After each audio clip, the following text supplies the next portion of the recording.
वर्षा ऋतु में नाश्ता करना बीमारी और बुढ़ापे को बुलाना है।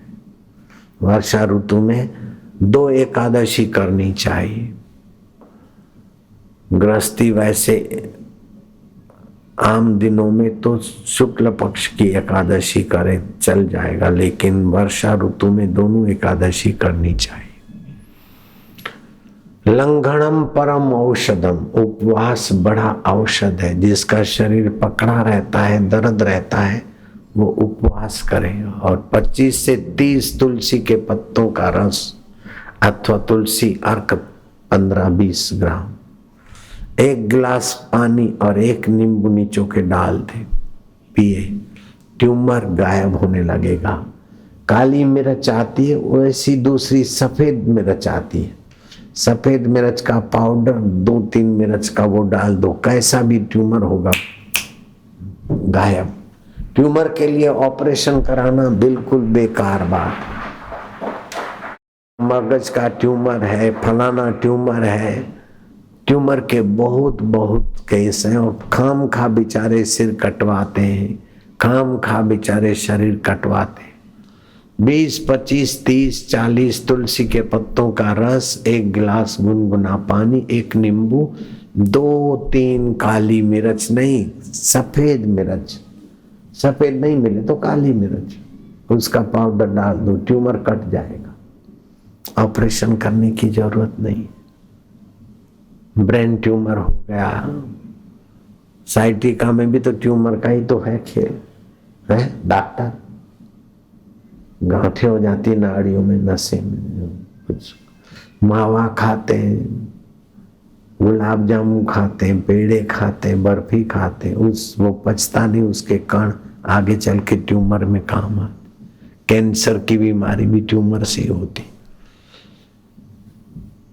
तुलसी के पत्तों का रस, 25 से लेकर 100 तुलसी के पत्तों का रस, बच्चों के लिए 10 से लेकर 25 तक और बड़ों के लिए 25 से लेकर 100 तक तुलसी के पत्तों का रस, 1 गिलास अच्छा बड़ा गिलास और 1 बड़ा नींबू, गुनगुना पानी कभी कभी पिया करो। हार्ट अटैक होगा ही नहीं, कैंसर आएगा ही नहीं, ट्यूमर का ट भी नहीं होगा, बहुत सारी बीमारी चली जाएगी, शरीर की पकड़ ये वो बहुत आराम हो जाएगा।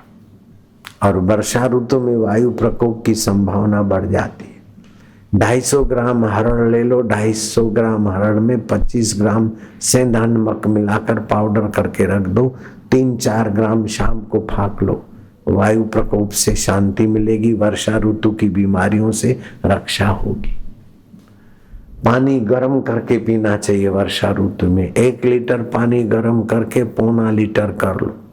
अगर वायु प्रकोप है, शरीर में गैस की तकलीफ है तो 3 बिली के पत्ते, काली मिर्च डाल दो उबलने के लिए पानी में, वो पानी छान के पीने लायक हो तो वही पियो, तो वायु संबंधी बीमारियां चली जाएगी।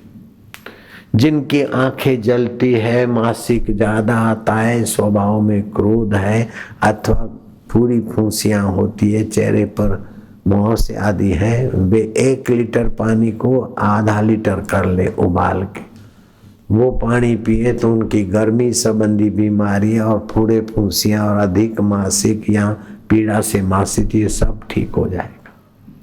जिनको कफ संबंधी तकलीफें हैं वे 1.25 लीटर पानी सोख दे और 250 ग्राम ले ले पानी, उबाल के 250 ग्राम, कैसा भी खांसी हो, कफ हो, दमा हो, उसमें आराम मिलेगा।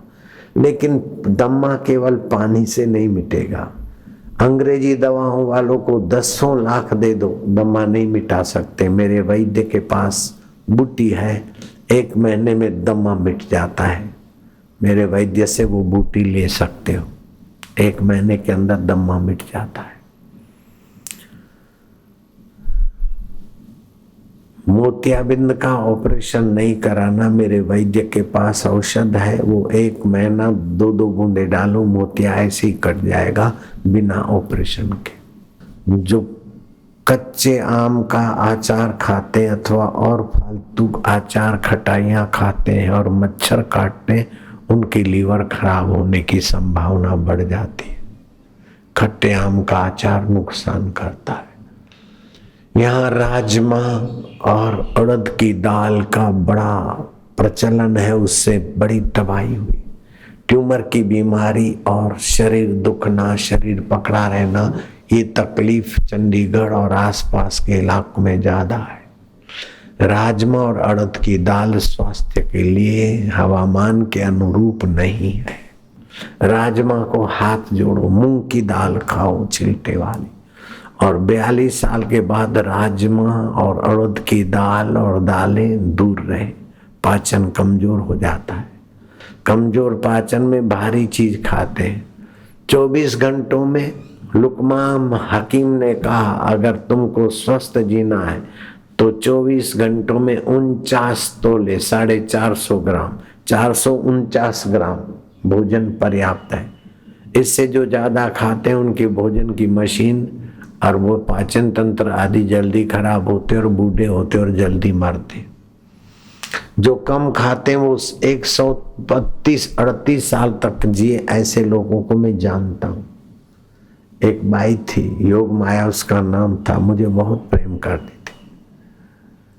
हिमालय में भी रहती थी, आबू की गुफा में रही, मेरी गुफा के पास में उसकी गुफा थी। बाद में अहमदाबाद रही और अपने आश्रम में भी आई। अभी 138 साल की उम्र में उसका शरीर शांत हुआ। बहुत कम खाती थी, साधना में बड़ी ऊंची थी, मौन रहती थी।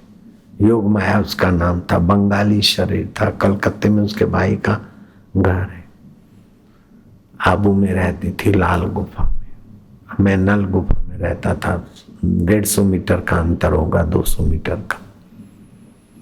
कई सिद्धियां शक्तियां भी थी। कम खाने वाली महिलाएं धनभागी है। अगर बच्चे की माँ कमजोर है या बच्चा कमजोर है तो 1 गिलास दूध और उसमें 1-1.5 चम्मच घी डाल के गर्भिणी को पिला दो। अपने आप बच्चा पुष्ट होगा और माँ भी पुष्ट होगी। अथवा तो संजीवनी बूटी के 2-2 गोलियां दे दो, आए बच्चा और माँ दोनों रुष्ट पुष्ट रहे। 48 रुपए की आदि बड़े बड़े रोगों को मिटाकर शरीर में नई कोशिकाएं पैदा करती है संजीवनी। इसमें तुलसी के बीजों का भी उपयोग हुआ है। 800 बीमारियों को फायदा करती है संजीवनी।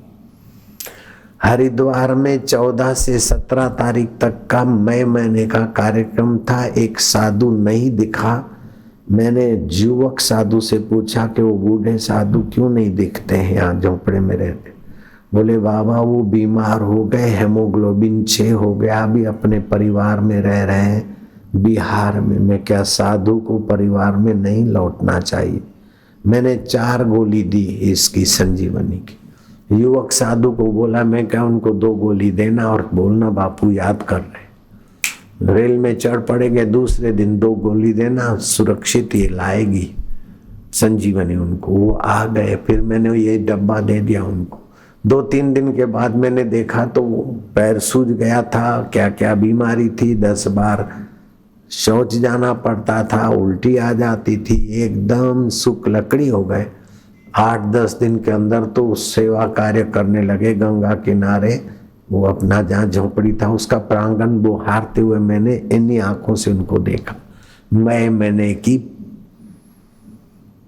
20-22 तारीख के दिनों में 12-13 को तो आए थे और 22 तारीख तंदुरुस्त हो गए। ये संजीवनी छोटे बच्चों को आधी से चौथाई, बड़ों को आधी, और बड़े 5 साल के हैं, 5 साल से और बड़े हैं तो 1 गोली दे सकते।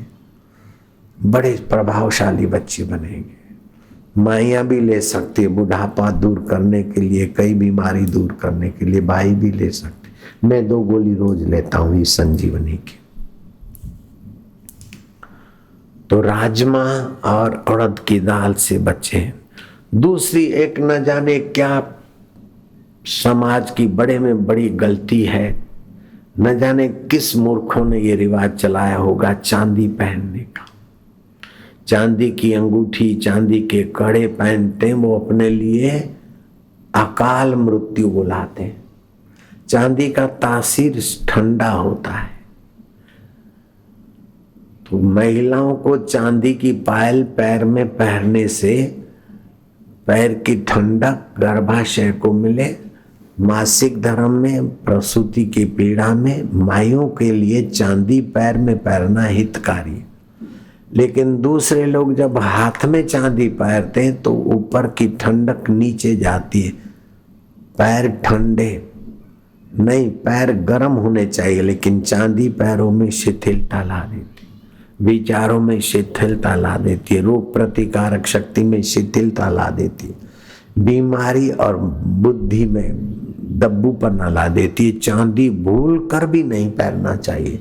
दुश्मन को भी चांदी हो तो बोले भाई तू चांदी उतार दे, भले तू मेरा दुश्मन है, लेकिन चांदी मेरे से भी ज्यादा दुश्मन है तेरी। चांदी नहीं पहननी चाहिए, पायल के सिवाय चांदी कहीं नहीं पहननी चाहिए। महिलाएं कड़ा पहने चांदी का, देहाती महिलाएं प्रसूति की पीड़ा में इतना माहिर नहीं होती जितना साधारण महिलाएं होती।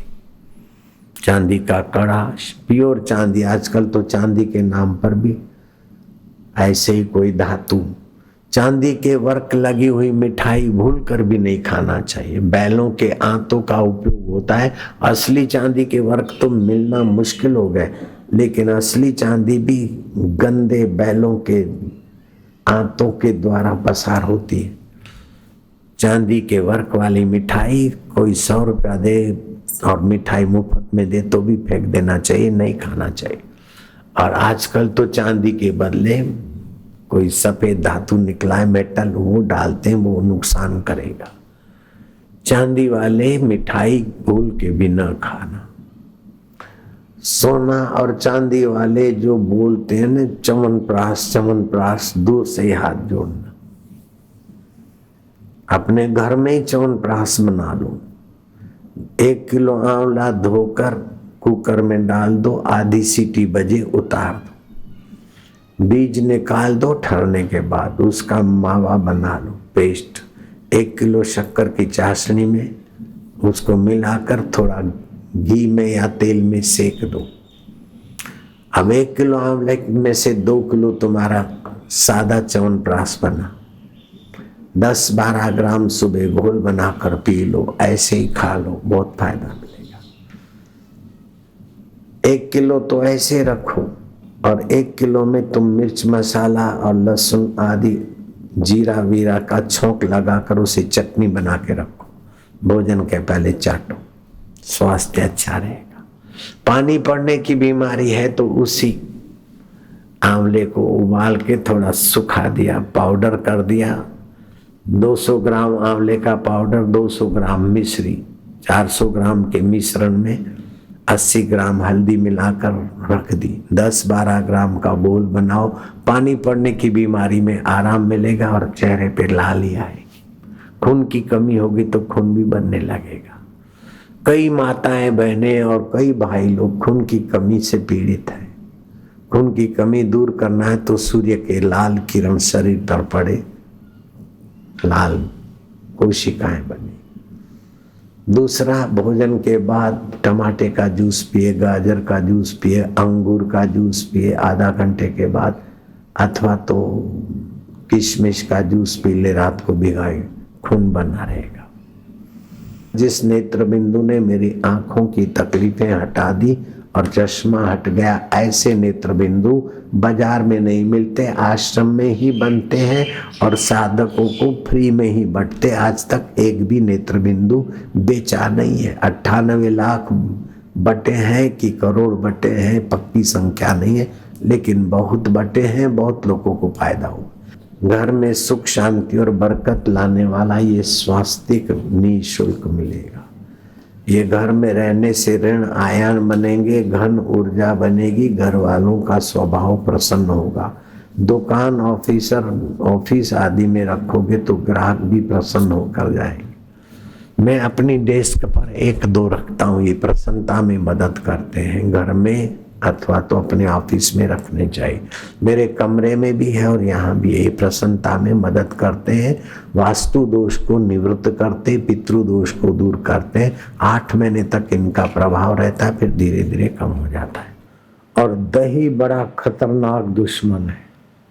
दही से ट्यूमर भी बनता है और कई सूक्ष्म नाड़ी ब्लॉकेज हो जाती है, जिसके कारण भी शरीर पकड़ा रहता है, दर्द, बीमारी, कई किस्म की बीमारियां संभव है। दही नहीं खाना चाहिए, दही को मथ कर लस्सी खा ले, मक्खन खा ले, दही नहीं। और वर्षा ऋतु में और गर्मी में तो भूल के भी दही नहीं खाना। बच्चों के लिए कार्तिक में दही खाना मोटापा, वजन बढ़ाने के लिए ठीक है, बाकी के लोगों के लिए दही बड़ा भारी नुकसान करती है।